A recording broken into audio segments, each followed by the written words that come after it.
Ya, hari-hari ini kita masih disibukkan lagi dengan pertanyaan tentang sama tidak sidang majelis sinode dengan sidang majelis sinode tahunan.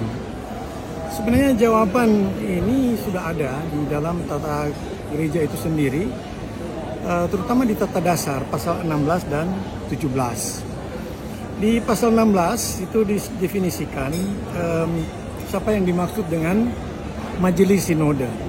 Di majelis sinode itu adalah wadah berhimpun para pelayan khusus, perutusan, jemaat, wilayah, dan BPMS yang terwujud dalam sidang majelis sinode.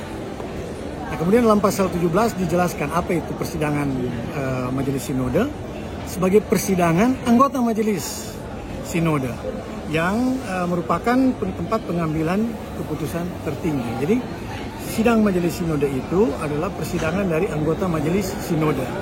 Majelis sinode itu terdiri dari 3 komponen, yaitu perutusan jemaat, perutusan wilayah, dan perutusan atau dari BPMS.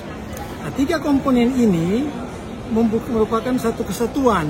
Karena dari 3 komponen inilah maka bisa sidang majelis sinode itu menjadi tempat pengambilan keputusan tertinggi. Dari situ juga dihitung quorum, yaitu 2/3. Jadi keabsahan terlaksananya sidang majelis sinode itu 2/3 dari jumlah anggota majelis sinode, yaitu perutusan jemaat sekali lagi, wilayah, dan BPMS.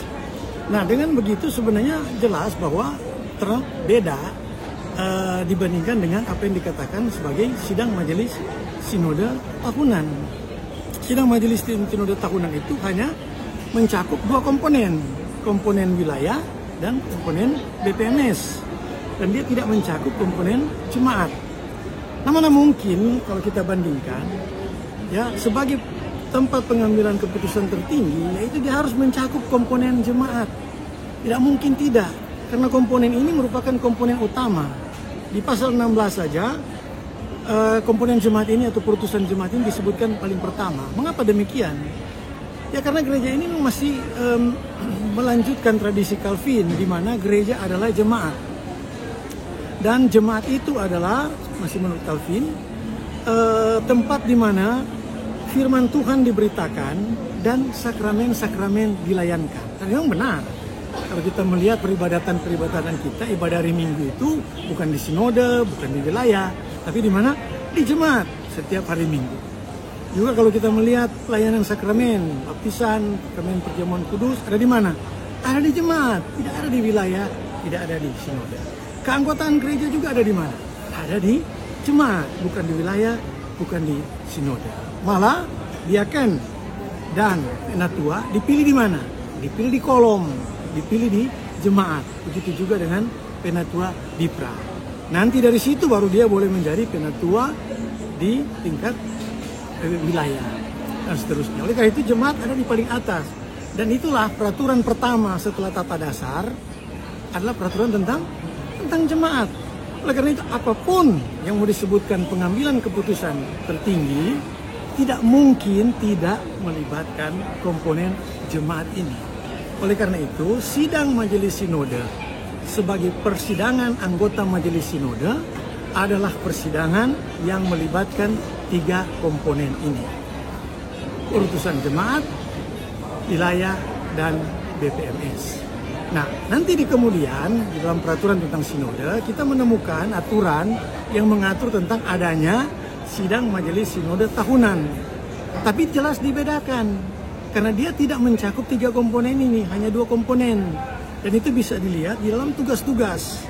Makanya di dalam tugas-tugas dari sidang majelis sinode, kita menemukan kata menetapkan, memutuskan. Tapi di tugas dari sidang majelis sinode tahunan tidak ada. Yang ada adalah menjabarkan renstra dan mengevaluasi program tahunan.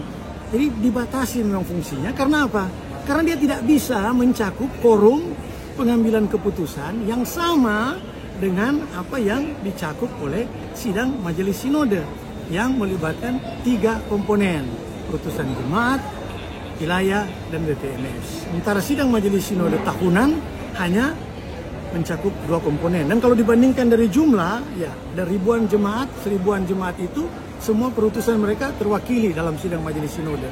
Sementara di sidang majelis sinode tahunan hanya dua komponen. Bayangkan itu 1000-an atau 2000 lebih dibandingkan dengan mungkin cuma 200-300. Ya tidak mungkinlah yang 200-300 ini tiba-tiba dianggap mewakili yang ribuan. Karena tiap komponen jemaat itu harus terwakili ketika kita berbicara tentang pengambilan keputusan tertinggi. Oleh karena itu debat ini memang kedengaran berlebihan, sebab sebenarnya sudah jelas bahwa sidang majelis sinode itu berbeda dari sidang majelis sinode tahunan, walaupun namanya sama. Dan perbedaan ini adalah terutama pada komponen-komponen yang dilibatkan di dalam persidangan itu sendiri, di mana sidang majelis sinode itu sendiri melibatkan lebih atau seluruh komponen gereja ini, sementara sidang majelis sinode tahunan hanya melibatkan dua komponen. Dari itu saja sebenarnya secara kasat mata sudah bisa diketahui perbedaannya. Dan tidak mungkin, sekali lagi tidak mungkin, mengambil keputusan tertinggi di dalam gereja ini tidak melibatkan komponen jemaat yang adalah basis dari kehidupan bersinode itu sendiri, di mana sinode itu tidak lain dari persekutuan jemaat-jemaat, dan jemaat itulah menjadi inti dan utama di dalam keberadaan gereja ini sebagai gereja Tuhan. Ya mungkin itu dulu, nanti yang lain akan disambung pada kesempatan berikut. Terima kasih.